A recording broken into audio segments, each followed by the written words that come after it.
The Waltonberg just outside of Birmingham is the worst surface climb in the country. It's absolutely horrific. When I've been there before, it's like broken bricks and concrete and mud and grit and potholes. It's genuinely horrific, but it was part of the 100 Climbs X list, so a lot of people still go up and climb it to tick it off.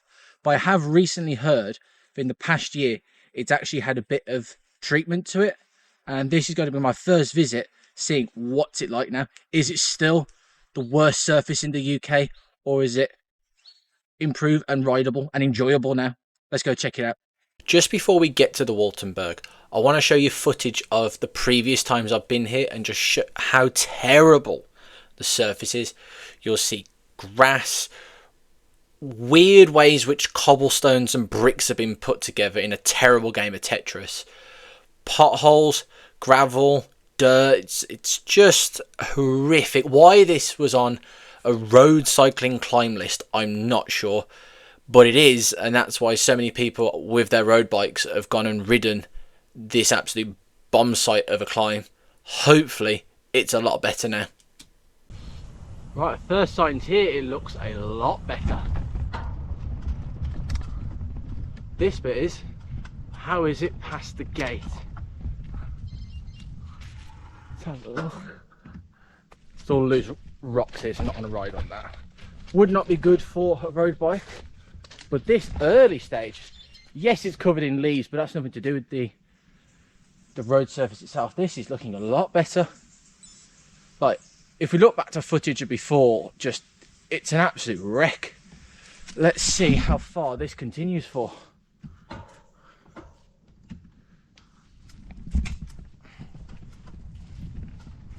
It is the beginning of October, so there is naturally going to be a lot of leaves and things falling off the trees.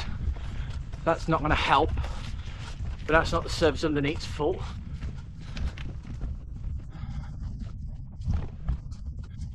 This is miles better.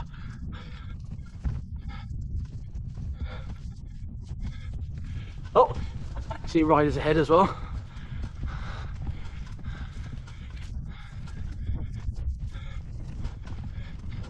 Yeah, this is actually now fairly enjoyable for a road bike. I've been up the Waltonberg 4 times.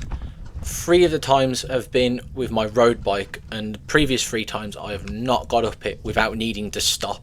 Not because my legs were struggling, but because just picking a line and controlling the bike was so difficult that just it forced me to put my foot down.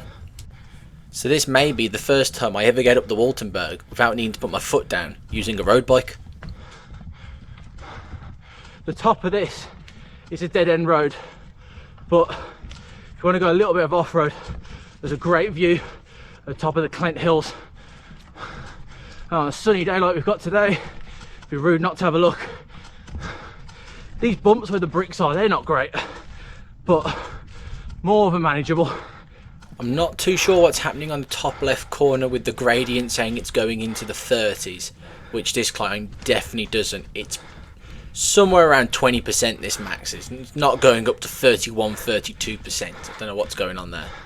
We're getting to the end of the part of the Waltonberg which is on the X 100 climb list. It carries on afterwards on the off-road, but if we look just at the bit which is part of the X list, my previous best time going up it was 3 minutes 40, and that was on a mountain bike. If you go by my road bike, it was 3 minutes and 58 seconds.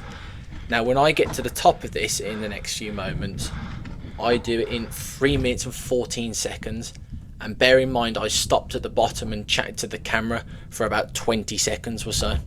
Yes, I may be fitter, but also that is a lot to do with how much better the road surface is. So it goes up to this house, then it looks like it stops. Right, so we've got to check out the view. Let's keep going. I say those in front with the thicker wheels have got a better idea than me on this sort of surface.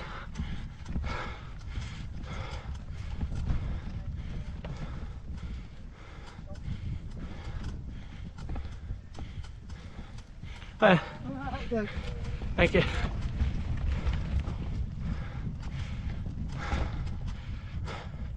Yeah, if it's dry, it's not too bad, this little section on your road bike, just to go up and enjoy the view. Maybe a bit iffy if it's wet. Even though the Waltonberg is now definitely rideable and enjoyable on a road bike, to really enjoy the area, it's probably best if you actually turn up to the Clent Hills with a gravel bike, so you can go off-road, do a bit of on-road as well, and just enjoy the full scene around here. The mountain biking and gravel riding around here is supposed to be really nice. Something I haven't done too much of, as I don't really own a mountain bike at the moment. So something to look into the future.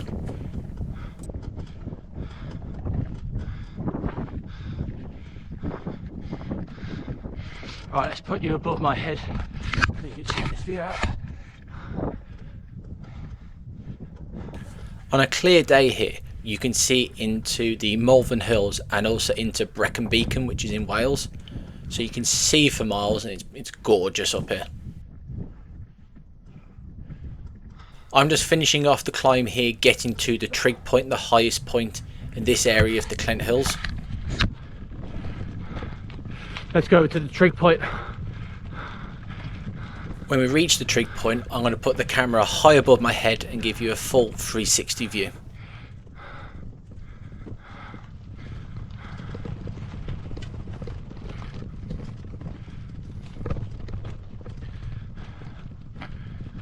Here, we're at the trig point, we're at the highest point, but look at this view over here.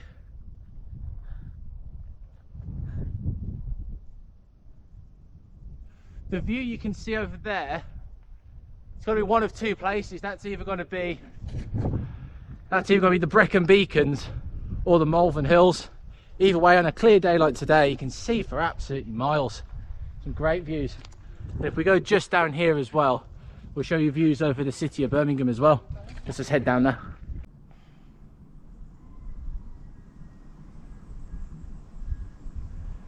We're back on the Waltonberg now, and I'm about to actually descend down this. It will be the first time I've ever descended the Waltonberg and not got off my bike and thought, nah, I'm not descending this. I'm gonna walk down it, just because of how bad that surface was before. So I am, yeah, this may become a more regular climb instead of like once a year novelty. So yeah, I'm well happy with this. Let's go down to the bottom.